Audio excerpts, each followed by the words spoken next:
It's a month in Spain and you can't really pass up. What you have to speak a language every day, you'd be surprised how much you learn in a course of a week. I got to meet different people, and that was really what made the experience amazing for me. Thomas Jefferson once advised to bestow great attention upon the Spanish language. In Valencia, University of Virginia students are doing just that. The third largest city in Spain is home to the university's flagship study abroad program that offers a summer session course in sport, language, and culture. This summer, 10 Virginia student athletes traveled to the city on the Mediterranean coast for an immersive experience in language and culture. For the summer session one, when our student athletes were there, we had 177 students, so it's the largest program that we run here at UVA.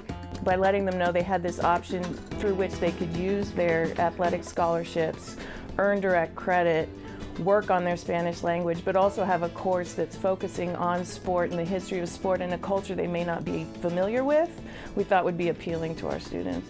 My dad threw a letter at me and was like, hey, it's from UVA, it's probably important, you should open this.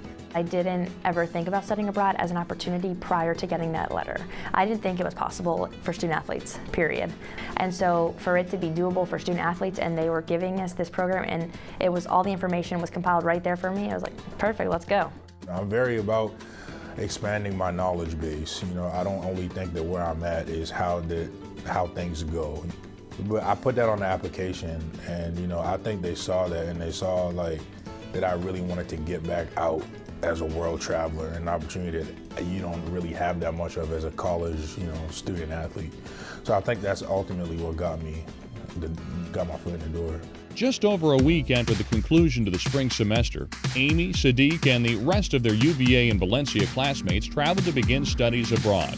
Along with off-season training and language studies, the student-athletes took a course in the culture and sport of Spain. All of our students are motivated, but I think the student-athletes brought in a different aspect just because of the training that they do for their sports. They're so used to having a strong discipline in their daily activities, having to maintain their schedules and their academics. So I think they approached it with a really strong attitude of success and wanting to do really well in the program. All of our students are motivated, but I think the student athletes brought in a different aspect just because of the training that they do for their sports. We'd say like, hey, who has an hour, who has 45 minutes, hey, let's go over to the gym. Because our class was so small, I thought the coolest part is I didn't know Sadiq, Liv, Megan, I didn't know any of them better than I know my classmates. But for whatever reason, when we went into like a discussion with 10 people of student athletes, it was so much more open. Everyone was like an open dialogue. Now I took Spanish 2010, and then there was another class where it was like history, culture, and sports in Spain. Professor Reyes Torres, oh my God, I still email him to this day. We had a great time. He's a super sports guy, he's a super sports fan. So he was kind of the one that took us under his wing and kind of showed us the sports life in Spain. We went and saw Mestalla Stadium, the Valencia Football Club Stadium. We went to see the bullfighting arena. So there were some perks to it. Yeah, it was fun with this group because usually I work on the front end. I send students over, but I don't get to watch the evolution of their experience in Spain. But because the student athletes all kept blogs, I was able to weekly go in and read what they were doing. I think one of the funniest stories was that they all climbed the tower of the old cathedral and were so surprised it was so hard for D1 athletes to get up those little narrow stairs.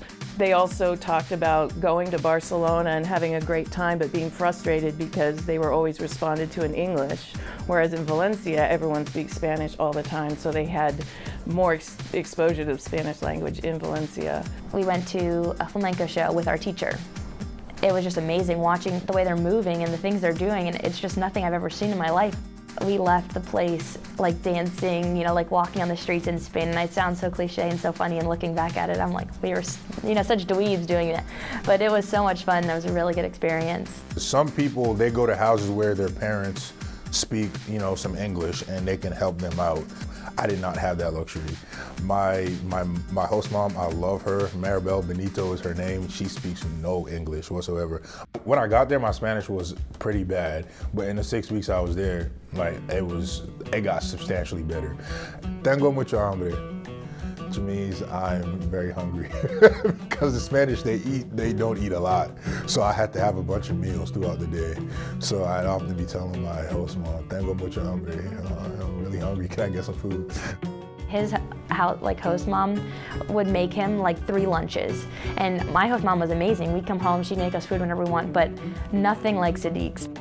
I fell in love with the culture. I fell in love with everything Spanish, the food, the people, the politics of it is so much different from the United States, just everything. And so when I got back, I told my academic advisor, I said, listen, I've got to apply for this minor. It happened so fast. And you know, if I would have maybe got cold feet and said, I don't really want to go on this anymore, none of what I'm doing now would be possible because I'm fully immersed in the minor. That's one thing I'm thankful for. Having to live that life every day for 6 weeks really helped my development. I got the opportunity to become really close with a different group of people than I ever would have imagined myself hanging out with around UVA, just because our schedules are so different, right? So softball is different than soccer, different than football. Being over there, I got to meet different people and get close with a lot of people that I wouldn't have, and that was really what made the experience amazing for me.